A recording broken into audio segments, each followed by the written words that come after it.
Welcome. Today we'll verify an interesting property of the function y equals e to the x plus e to the negative x times sine of x. Specifically, we'll show that when we take the fourth derivative of this function and add 4 times the original function, we get 0. Let's solve this step by step. First, let's find the first derivative using the product rule.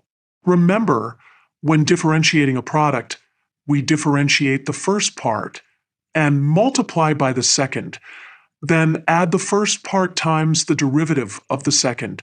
For our first derivative, we get y sub 1 equals e to the x plus e to the negative x times cosine x for the first term, plus e to the x minus e to the negative x times sine x for the second term. For the second derivative, we apply the product rule again to both terms. After combining like terms, we get y sub 2 equals 2 times e to the x minus e to the negative x times cosine x.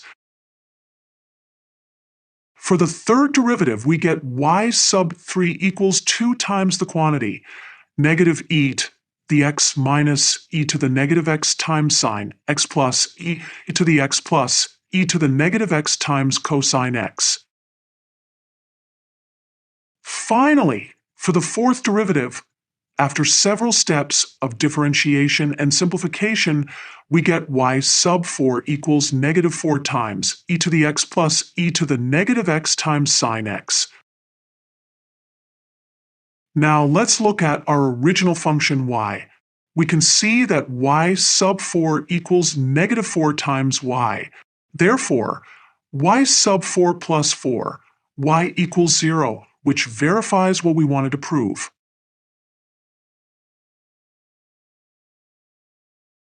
This verification shows an interesting property of this function.